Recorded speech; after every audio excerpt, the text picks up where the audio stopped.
नमस्कार दोस्तों, आप सभी का स्वागत है आपके अपने यूट्यूब चैनल स्टडी बोर्ड में। जैसा कि दोस्तों आप सभी को पता है, हमने हाई स्कूल के लिए प्रकाश चैप्टर पढ़ाना शुरू किया है, जिसके अकॉर्डिंग हमने 3 वीडियो से पहले अपलोड कर दिए हैं।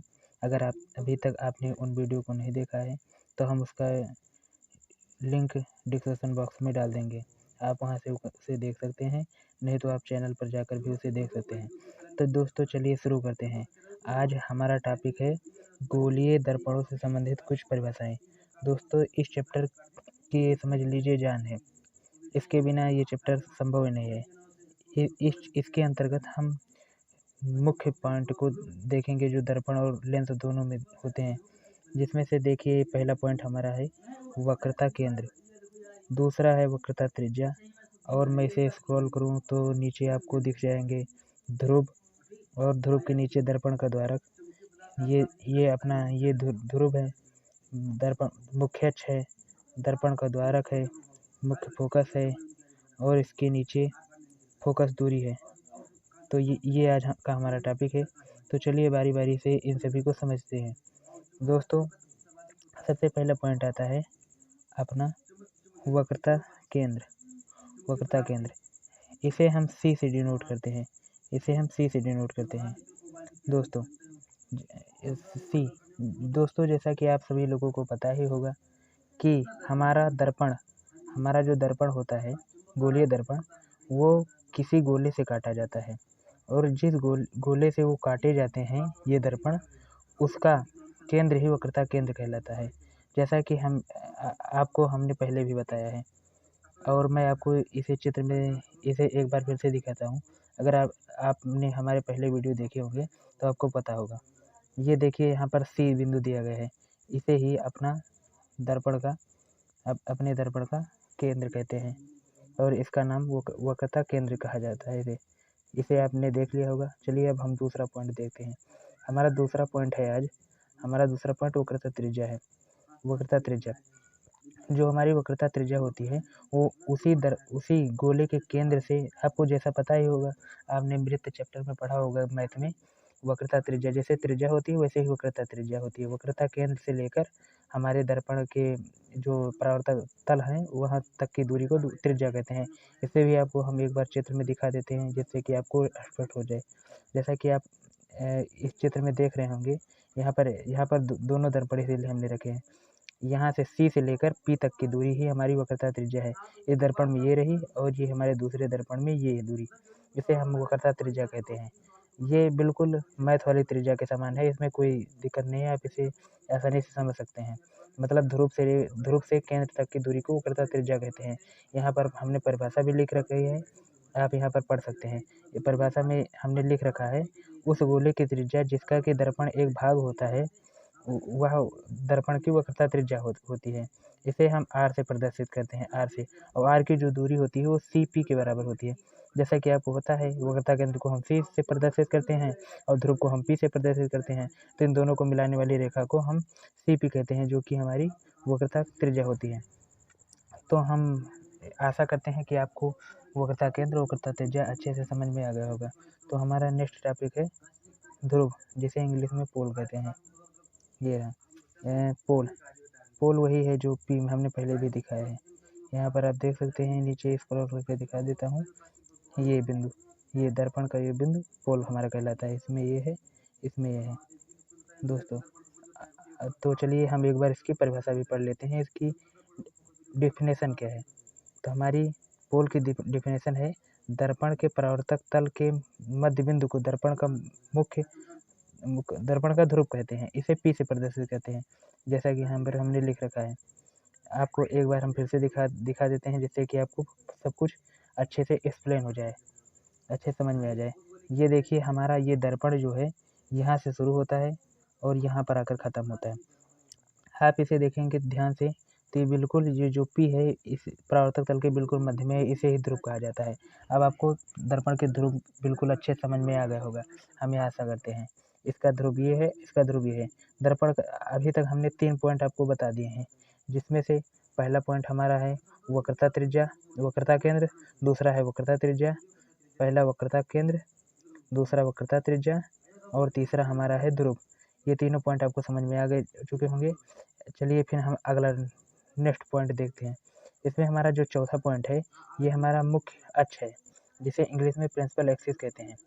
तो इसकी डिफिनेशन हम देख लेते हैं। दर्पण के ध्रुव तथा वक्रता केंद्र को मिलाने वाली रेखा को मुख्य अक्ष कहते हैं, जो प्रवर्तक तल की ही ओर होती है। जैसा कि दोस्तों ये वक्रता त्रिज्या और मुख्य अक्ष, इसमें काफ़ी कन्फ्यूजन होता है, इसे हम एक बार आपको अच्छे समझा देते हैं। दर्पण के ध्रुव तथा वक्रता केंद्र, जो दर्पण के ध्रुव तथा वक्रता केंद्र को जो रेखा मिलाती है उसे ही हम मुख्य अक्ष कहते हैं, मतलब उसे ही प्रिंसिपल एक्सिस कहा जाता है। एक बार हम चित्र में आपको अच्छे से समझा देते हैं इसे। ये देखिए, जैसा कि हमारा ये पहला चित्र जो है, ये हमारा पहला चित्र अवतल दर्पण का है और दूसरा चित्र हमारा उत्तल दर्पण का है। आपको दोनों में आज हम दिखा देते हैं, जिससे कि आपको भविष्य में कोई प्रॉब्लम नहीं होगी। तो यहाँ पर मुख्य अक्ष, ये रेखा जो आप देख रहे हैं, ये इसी रेखा को मुख्य अक्ष कहते हैं और ये भी मुख्य अक्ष है। दोस्तों आपको हम बता दें कि ये हमेशा प्रवर्तक तल की ओर होता है। जैसा कि हम आपको पॉइंट आउट करके दिखा रहे हैं, ये हमारा अवतल दर्पण का मतलब कि वो है प्रवर्तक तल है और उत्तल दर्पण का प्रवर्तक तल है। वक्रता त्रिज्या तो दोनों की एक ही ओर होगी। वक्रता त्रिज्या जैसे कि ये वक्रता त्रिज्या है, ये आपको दिख रहा हो तो, और ये वक्रता त्रिज्या है। लेकिन जो मुख्य प्रिंसिपल होता है, मुख्य अक्ष जो होता है, ये हमेशा प्रवर्तक तल की ओर होता है। इसीलिए उत्तल दर्पण का मुख्य अक्ष दूसरी ओर होता है। ये हमारे मुख्य अक्ष हैं। आपको समझ में आ गया होगा। आपको याद रखना है हमेशा कि मुख्य अक्ष हमेशा प्रवर्तक तल की ही ओर होता है और सी और पी को मिलाने वाली रेखा मुख्य अक्ष होती है। वैसे दोस्तों आपको ये समझ में आ गया होगा। अब हम आपको नेक्स्ट पॉइंट बताते हैं। हमारा नेक्स्ट पॉइंट 6 नंबर पॉइंट है। 6 नंबर नहीं भाई, 4 नंबर हुआ है। अब 5 नंबर हम पढ़ाने वाले हैं। 5 नंबर हमारा है दर्पण का द्वारक। जैसा कि यहाँ पर हमने लिख रखा है दर्पण का द्वारक। दर्पण का द्वारक बहुत सिंपल है दोस्तों। हमारे दर्पण को यमुन एवं 2 से प्रदर्शित किया जा सकता है, जो दर्पण का द्वारक होता है। प्रवर्तक तल के व्यास को दर्पण का द्वारक कहते हैं। यहाँ पर गलती से द्वारा लिख गया है, इसे द्वारा कर लेना। ये दर्पण, इसे यमुन और यम 2 से प्रदर्शित करते हैं। इसे भी हम आपको एक बार चित्र से दिखा देते हैं, जिससे कि आपको ये पॉइंट भी क्लियर हो जाए। ये देखिए, यहाँ पर ये यम1 है और यहाँ पर ये यम2 है। यहाँ पर ये यम1 है, यहाँ पर ये यम2 है। यही जो इसी के बीच, यही मतलब कि एक हिसाब से आप ऐसे ही सोचिए कि दर्पण में प्रकाश जहाँ से एंटर कर सकता है, जो प्रवर्तक तल है पूरा, वही दर्पण का द्वारक होता है। सिंपल भाषा में समझिए, तो आपको ये भी समझ में आ गया होगा। चलिए अब अगला पॉइंट देखते हैं। अगला पॉइंट हमारा 6 नंबर है। 6 नंबर है सबसे इम्पोर्टेंट, बहुत ज़्यादा इम्पोर्टेंट है, मुख्य फोकस। ये बहुत ही ज़्यादा इम्पोर्टेंट है। पहले एक बार मैं चित्र से दिखा दे रहा हूँ, तो उसके बाद में, ताकि आपको समझने में दिक्कत ना हो। मुख्य फोकस, आप यही जान लीजिए कि ये जो बीच में है, यही मुख्य फोकस है। यहाँ पर जहाँ पर मैंने क्रॉस कर दिया, इसे मुख्य फोकस कहा जाता है। ये जो है सी और पी के बिल्कुल आधी दूरी होती है। जैसा कि मान के चलिए कि ये दूरी सी और पी की पूरी दूरी है, ये सी और पी की पूरी दूरी है, और इस दूरी के बिल्कुल आधे में, जहाँ पर इसका आधा होता है, जहाँ पर, वहीं पर एफ होता है। लेकिन इसकी एक परिभाषा भी है, ऐसे हम नहीं बता होता है। इसकी एक परिभाषा है। इसकी परिभाषा ये है कि दर्पण के मुख्य समांतर आने वाली प्रकाश की किरणें दर्पण से प्रवर्तन के पश्चात जिस बिंदु पर वास्तव में मिलती हुई प्रतीत होती हैं, उसी बिंदु को दर्पण का फोकस कहते हैं। इसे एफ से प्रदर्शित किया जाता है। अवतल दर्पण में फोकस वास्तविक, जबकि उत्तल दर्पण में फोकस आभासी होता है।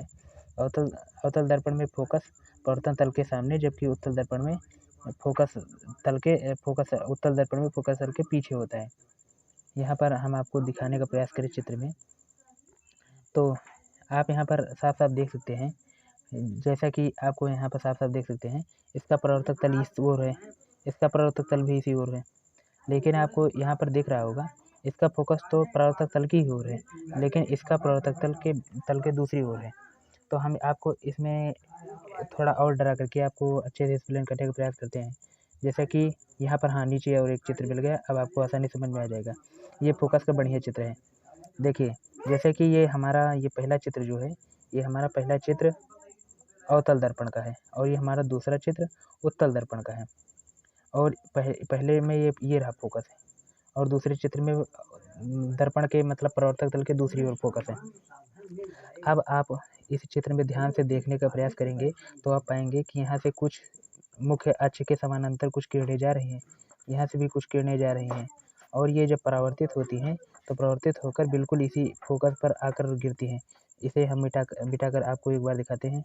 यहाँ पर देख रहे हैं इस बिंदु पर सारी किरणें यहीं पर आकर मिल रही हैं, जहाँ पर दर्पण के मुख्य अक्ष के समानांतर चलने वाली किरणें जहाँ पर गिरती हैं आकर एकत्रित होती हैं, उसी दर्पण के मतलब कि मुख्य अक्ष के समानांतर ये सारी किरणें मुख्य अक्ष के समानांतर हैं।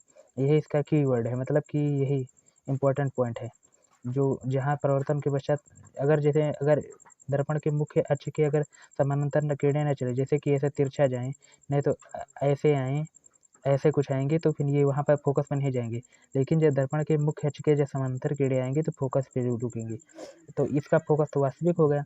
लेकिन दूसरा चित्र देख लीजिए, दूसरा चित्र में आप देखेंगे इसका फोकस यहाँ पर है, इसका फोकस आभासी है। इसमें जो किरणें हैं वो टकराकर दूर भाग जा रही हैं। आप जैसा कि देख रहे हैं ये चली जा रही हैं, ये चली जा रही हैं, ये चली वापस लौट जा रही हैं। लेकिन जो है इसका फोकस संवरना है तो इसका फोकस बनाने के लिए यहाँ से कुछ काल्पनिक रेखाएं उसी की सीध में जैसे डॉट डॉट डॉट ऐसे खींचकर वहाँ पर एकत्रित किया गया है, जैसा कि आप चित्र में ध्यान से देख सकते हैं। तो इससे आपको अब हम आशा करते हैं कि आपको फोकस समझ में आ गया होगा। फोकस की डेफिनेशन भी हमने लिख रखी है और हमने चित्र से भी आपको समझाने का प्रयास किया। हम आशा करते हैं कि आपको ये पॉइंट अच्छे से समझ में आ गया होगा। तो फोकस अगर आपको समझ में आ गया है तो चलिए हम नेक्स्ट पॉइंट देखते हैं। नेक्स्ट पॉइंट बहुत छोटा सा है, बहुत ईजी है, बिल्कुल आसान है। नेक्स्ट पॉइंट है हमारी फोकस दूरी। फोकस दूरी इसे इंग्लिश में फोकल लेंथ कहते हैं। दर्पण के मुख्य ध्रुव तथा फोकस को मिलाने वाली रेखा को ही फोकस कहते हैं। इसे स्मॉल एफ से प्रदर्शित करते हैं। इसे जो दर्पण का मुख्य फोकस है उसे कैपिटल एफ से प्रदर्शित किया जाता है, लेकिन जो इसकी लंबाई होती है फोकस दूरी की उसे स्मॉल एफ से प्रदर्शित किया जाता है। ये बिल्कुल सिंपल है, जैसे कि त्रिज्या और वक्रता केंद्र में जिस प्रकार था वैसे ये भी है। और फोकस हमारा एफ होगा, कैपिटल एफ, और उसको मिलाने वाली रेखा हमारी स्मॉल एफ हो जाएगी। जैसा कि आपको अगर हम चित्र में दिखाने का प्रयास करें तो इस दर्पण का ध्रुव आप पढ़ ही चुके हैं, दर्पण का ध्रुव यहीं पर होगा हमारा, यहीं पर। और इसे मिलाने वाली जो रेखा है यहाँ से यहाँ तक की, इसे ही स्मॉल एफ कहेंगे, फोकस दूरी कहेंगे। अब आपको इस समझ में आ गया होगा, बहुत सिंपल पॉइंट है। अगर आप फोकस दूरी समझ गए तो इसे समझने में कोई दिक्कत नहीं होगी। दोस्तों हमने यहाँ पर कुछ इम्पोर्टेंट नोट पॉइंट लिख रखे हैं, इसे हम आपको एक बार पढ़ के बता देते हैं। तो दोस्तों यहाँ पर लिखा है, गोलीय दर्पणों के लिए प्रकाश के परावर्तन के नियम उसी प्रकार लागू हैं जिस प्रकार समतल दर्पण के लिए। इन दर्पणों के किसी बिंदु को वक्रता केंद्र से मिलाने वाली रेखा उस बिंदु पर अभिलंब होती है। चलिए पहले हम आपको इतना चित्र में समझा देते हैं। सबसे पहले तो यहाँ पर जो एक इम्पॉर्टेंट चीज लिखी हुई है कि उसी प्रकार परावर्तन के नियम इस पर गोलीय दर्पणों पर लागू होते हैं जिस प्रकार समतल दर्पण पर। तो यहाँ से आप ये बात समझ सकते हैं कि परावर्तन के नियम गोलीय दर्पणों पर भी लागू हो सकते हैं। और यहाँ पर एक चीज़ और लिखा गया है, इन दर्पणों के लिए किसी बिंदु को वक्रता केंद्र से मिलाने वाली रेखा उस बिंदु पर अभिलंब होती है। तो यहाँ पर भी अब जैसा कि आपने समतल दर्पण में देखा होगा, जब हम परावर्तन पढ़ा रहे थे तो वहाँ पर एक ऐसा चित्र था ऐसे करके, और उसके बाद में ऐसे डॉट डॉट मान लो बना देते हैं पर उसके बाद में ये यहाँ पर एक अभिलंब रेखा हम बनाते थे और दूसरी एक रेखा यहाँ से आती थी जो कि किरण होती थी ऐसे तीर की तरह, और ऐसे परावर्तन के पश्चात चली जाती थी। तो वहाँ पर ये बीच वाला ये जो यहाँ पर बीच वाला देख रहे हैं ये वहाँ पर अभिलंब होता था। लेकिन यहाँ पर हमारा अभिलंब कौन सी रेखा होगी? यहाँ पर अभिलंब कहीं पर भी नहीं होगी। यहाँ पर अभिलंब सिर्फ यहाँ पर अभिलंब जो होगा वो वक्रता केंद्र से मिलाने वाली रेखा को ही हम अभिलंब कहेंगे। अब आपको एक बार चित्र में दिखा देते हैं। जैसा कि मान लीजिए हम इसी चित्र को लेते हैं, तो अगर यहाँ पर परावर्तन अगर हमें पढ़ना है तो हमें इसी रेखा को अभिलंब लेना होगा। मतलब कि वक्रता केंद्र से मुख्य अक्ष को मिलाने वाली रेखा को हम हमेशा अभिलंब कहेंगे। ये हमारा अभिलंब है, ये हमारा अभिलंब है। वो उधर वाली साइड नहीं होगा, ये हमारा अभिलंब है, ये हमारा अभिलंब है, दूसरी साइड नहीं होगा कैसे, क्योंकि अभिलंब हमेशा प्रवर्तन तल की ओर होता है। तो यहाँ पर दोस्तों आपको ये समझ में आ गया होगा। यहाँ पर हमने और एक नोट पॉइंट लिख रखा है, इसे हम पढ़ लेते हैं। जो किरणें मुख्य अक्ष के निकट होती हैं, जो किरणें मुख्य अक्ष के निकट होती हैं उन्हें उपाक्षीय किरणें कहते हैं, और जो किरणें मुख्य अक्ष से दूर दर्पण से टकराती हैं उन्हें सीमांत किरणें कहते हैं। सीमांत किरणें, अभी अच्छी उपाक्षीय किरणें और सीमांत किरणें क्या होती हैं, इसे हम चित्र में दिखाकर आपको समझाने का प्रयास करते हैं। जैसा कि हम इस चित्र को ले लेते हैं, ये हमारा चित्र है, ये जिसमें से हमारा ये प्रिंसिपल एक्सिस है, प्रिंसिपल एक्सिस मुख्य अक्ष कहते हैं। यहाँ पर ये किरण, ये जो हमारी किरण है, ये किरण को मैंने मार्क कर दिया है, ये किरण हमारी उपाक्षीय किरण है और ये किरण हमारी सीमांत किरण है। इन दोनों किरणों में अंतर कुछ नहीं होता, अंतर कुछ बस हमारी जो नज़दीक वाली किरण होती है, जैसे कि इस किरण को आप देखेंगे तो ये प्रिंसिपल अक्ष से मतलब मुख्य अक्ष से के समीप है, और ये किरण हमारी मुख्य अक्ष से दूर है। ये किरण देख सकते हैं, इसे मैंने हाइलाइट कर दिया है, ये हमारी दूर है, तो इसे सीमांत किरण कहते हैं। इसे इंग्लिश में मार्जिनल रे कहते हैं, यहाँ पर हमने लिख रखा है। तो दोस्तों आपको ये समझ में आ गया होगा। और यहाँ पर एक चित्र में मिस्टेक है, ये रेखा आप देख रहे हैं, ये जो दूसरी सीमांत रेखा से जो रिफ्लेक्शन आ रहा है, मतलब कि परावर्तित किरण आ रही है, ये किरण ये पर नहीं गिर रही है, ये चित्र की गलती है, ये पर ही गिरेगी। तो इसमें उपाक्षीय किरणें और सीमांत किरणें में कोई ज़्यादा अंतर नहीं है। जो पास वाली किरण होगी, जो नज़दीक होगी, उसे उपाक्षीय किरण कहते हैं, जो बहुत ज़्यादा दूर होगी उसे सीमांत किरण कहते हैं। तो दोस्तों बस आज का हमारा लेक्चर यहीं तक था। इसमें हमने कई पॉइंट डिस्कस किए, जैसे कि हमारा पहला पॉइंट था इसमें वक्रता केंद्र, दूसरा था हमारा वक्रता त्रिज्या, तीसरा ध्रुव, चौथा मुख्य अक्ष, दर्पण के द्वारा मुख्य फोकस दूरी। ये 7 पॉइंट थे जो दर्पण और लेंस दोनों के लिए इम्पोर्टेंट है। इन्हें कहाँ पर ये होता है, दर्पण में किस रेखा को क्या कहते हैं, किस बिंदु को क्या कहते हैं, ये बहुत ज़्यादा इम्पोर्टेंट है दर्पण तथा लेंस को समझने के लिए। तो हम आशा करते हैं कि आपको ये सभी पॉइंट समझ में आ गए होंगे। अगर ये सभी पॉइंट समझ में आ गए हैं, अगर आपको वीडियो इम्पोर्टेंट लगी हो तो आप वीडियो को लाइक कर देना, और अगर हमारे चैनल पर पहली बार आए हो तो हमारे चैनल को सब्सक्राइब कर लेना। और दोस्तों अगर आपको ये जो नोट हमने लिख रखा है, अगर ये नोट अगर आपको चाहिए तो हमारे टेलीग्राम चैनल या टेलीग्राम ग्रुप पर जुड़ सकते हैं, जिसका लिंक मैं अपने डिस्क्रिप्शन बॉक्स में डाल दूँगा। वहाँ से जाकर आप जुड़ जाना, और जो वहाँ से आपको ये नोट हमारी प्राप्त हो सकते हैं। तो दोस्तों धन्यवाद, थैंक्स फॉर वॉचिंग। फिर मिलेंगे अगली वीडियो में। अगली वीडियो का नोटिफिकेशन सबसे पहले पाने के लिए हमारे चैनल को सब्सक्राइब कर लीजिए तथा बेल आइकन दबा दीजिए। तो दोस्तों thanks for watching this video, धन्यवाद।